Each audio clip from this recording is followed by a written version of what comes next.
చాతుర్మాస్య వ్రత ప్రభావం ఏమిటి? పుణ్యలోకాలు ఎలా పొందుతారు?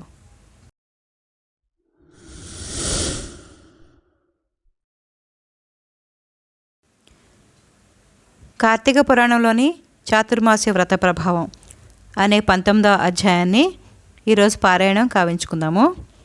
విధి విశేషాలను తెలిసిన వారు నిన్ను వేదవేద్యునిగాను నిశ్చలుగాను అద్వితీయునిగాను తెలుసుకున్నారు. అట్టి వాడవును సూర్యచంద్ర శంకర బ్రహ్మాదులకు వేల్పులతో కొలవబడే పాదపద్మములు గల రమణీయమైన నిన్ను పలుమార్లు స్తుతిస్తాను. ఓ పరమాత్మ, నీవు వాచామగోచరుడు, శంకరుడు పూజించే పాదాలు గలవాడవు. సంసార భయాన్ని తొలగిస్తావు. సంసార సాగరాలను మునిగి పర్వతాకారులైన శంకరాదులతో ఎల్లప్పుడూ పొగడబడుచుంటావు. స్థావర జంగమాదులైన సర్వభూతాలను భూత భవిష్యత్ వర్తమానాలై ఉన్నాయి. అవి అనిత్యాలు. నీ మహిమ మాత్రం సర్వోత్కృష్టం. నీవు పరాత్పరుడు, శంకరుడు. నీ పాదపద్మాలు ఎప్పుడు పూజిస్తుంటాడు.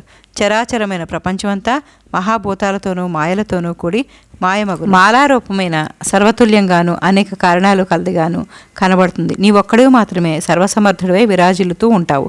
ఓ మురారి, విచిత్ర రూప, 4 విధాలైన అన్నములకు యజ్ఞమునకు సర్వరూపమైన వాడువు. నీవు ప్రపంచం యొక్క ఆద్యంతాలందు సర్వపరిపూర్ణుడివై ఉన్నావు. ఓ ఈశ్వర, నీవు ఆనందసాగరుడు, సదా చిత్స్వరూపుడు, సర్వమైనదియు సర్వ పురాణ సారమును అయిన సకల ప్రపంచమును నీ తోడనే పుట్టి నీ అందే లీనమవుతుంది. నీవు సకల జనుల హృదయాల్లో కిరణాలకు కారణమై ఆత్మస్వరూపుడు, అన్ని లోకాల చేత కీర్తింపబడి ఈశ్వరుడు, మనస్సు చేత కూడా సాధ్యం కాని వాడవు. జ్ఞాననేత్రులకు తప్ప మాంసనేత్రులకు నీవు కనిపించవు. ఓ ఈశ్వర, నీకు అనేక నమస్కారాలు.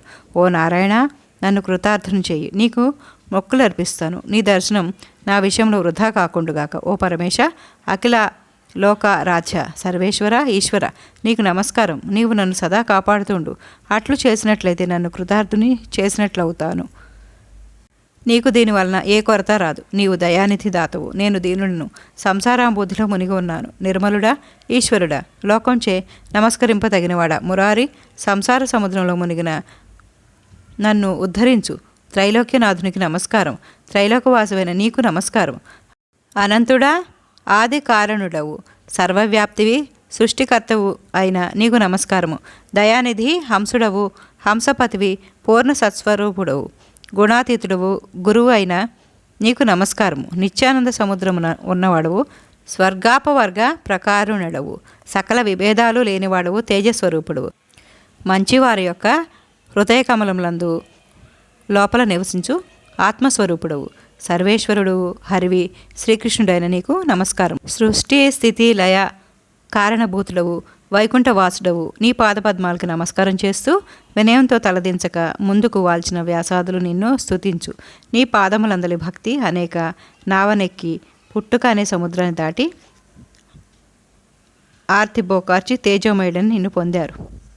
మానవులు అనేక విధాలుగా విన్నను, ప్రత్యక్షానుమానాది తర్కశాస్త్ర వాక్యాలిచే ఊహించియును, నానావిధ పురాణములు ఆగమాలు పఠించియును, పెక్కు శాస్త్రాలు విచారణ చేసియును నిన్ను తెలియలేరు. హరియందు భక్తి వల్ల కలిగిన జ్ఞానంతో నీ పాదపద్మాలు చేరి నీ మీద భక్తి వల్లనే ఉత్తముడైన నిన్ను చూస్తారు. గజేంద్రుని ధ్రువుని రక్షించావు, ప్రహ్లాదుని కాపాడావు, మార్కండేయుని విభీషణ్ణి పోషించావు. కీర్తి సంపదలతో విరాజిల్లవాడైన నీకు నమస్కారము. నిన్ను ఒకసారి తలుచుకోగానే సకల పాపాలు నశింపజేసే నీ పాదపద్మాలు పొందుతారు. అట్టి నీకు నమస్కారం. ఓం కేశవ, నీకు నమస్కారం. మధుసూదన, దేవ, మహేష, మహాపతి, త్రివిక్రమ, నిత్యవామన, నీకు నమస్కారం. కేశవ, నీకు నమస్కారం. శ్రీధర, నీకు వందనం. ఋషికేశ, నీకు నమస్కారం. పద్మనాభ, నీకు నమస్కారం. ఓ కరుణానిధి, నీకు నమస్కారం. దామోదర, నీకు నమస్కారం. సంరక్షణ, నమస్కారం, నన్ను కాపాడు అని ప్రార్థించాడు. ఈ విధంగా జ్ఞానసిద్ధి ప్రార్థించడం విన్న శ్రీ మహావిష్ణువు చిరునవ్వుతో, జ్ఞానసిద్ధి, నీ స్తోత్రానికి సంతోషించాను. ఏదైనా వరం కోరుకో అన్నాడు.